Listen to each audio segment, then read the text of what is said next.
E aí, pessoal, beleza? Joia? Olha, comprei um chuveiro, né? Potência 7.500 watts, projetado para funcionar a 220 volts de tensão. E agora, né? Será se ele é adequado para a minha situação, para a minha casa? Antes de chamar o eletricista, né? Ou se você for fazer a ligação, presta atenção nisso aqui, ó. Qual a corrente elétrica exigida por esse chuveiro? Como é um sistema resistivo, basta dividir a potência pela tensão e eu vou ter 34 amperes, que é a corrente necessária para funcionar esse chuveiro. Beleza? Mas não é só isso. Vamos observar o seguinte.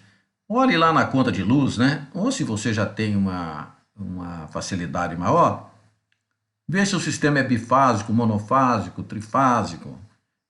Isso define o número de condutores que vai até o chuveiro, né?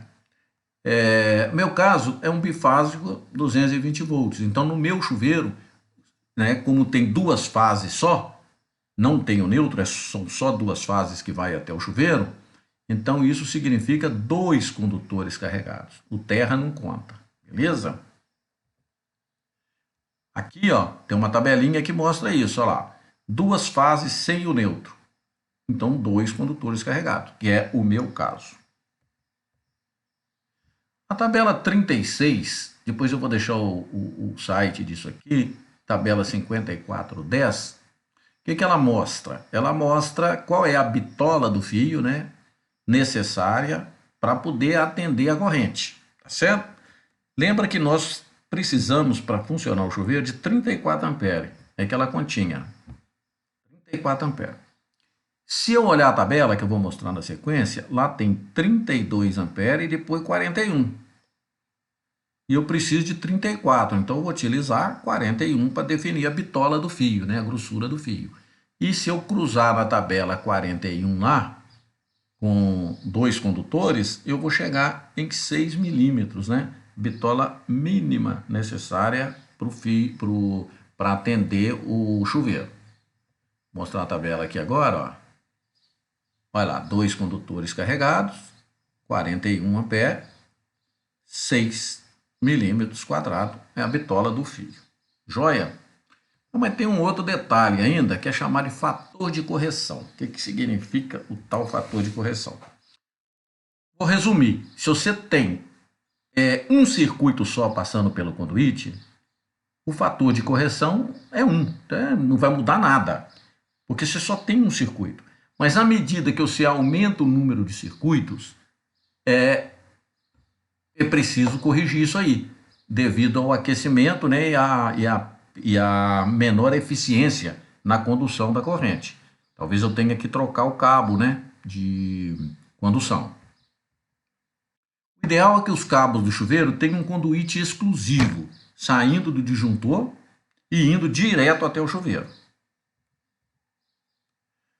Vamos considerar que isso aconteça, né? No nosso caso aqui, que o chuveiro vai sozinho pelo conduíte. Só os dois cabos de condução e o terra, né? Então são dois cabos. Então a tabela vai me dizer que o fator de correção é 1. Então nada vai mudar. Olha lá, um circuito só, fator de correção 1. Vamos supor que alguém resolve passar a tomada, o cabo da tomada de tomada junto com os cabos do chuveiro, no mesmo conduíte. Aí eu tenho que considerar esse fator de correção aqui, ó. Aí seriam dois circuitos.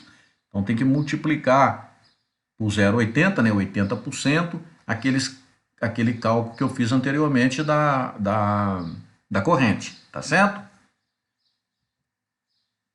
Então, se o meu fator de correção é 1, né, não vai alterar nada, então eu preciso de 34 amperes, certo? Então, se eu colocar um disjuntor de 40, fechou, né? Atendeu tranquilamente.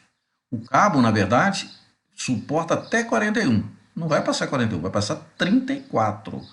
Então, não precisa de um disjuntor muito maior do que 40. 40 é o suficiente, tá certo? E a bitola do fio? Também não vai alterar, vai ser 6 milímetros para atender essa situação. Joia? Vá lá no quadro de distribuição agora e observa o disjuntor do chuveiro. Se ele for menor que 40, você troca por um de 40. Aproveita e observe também a grossura dos cabos, né?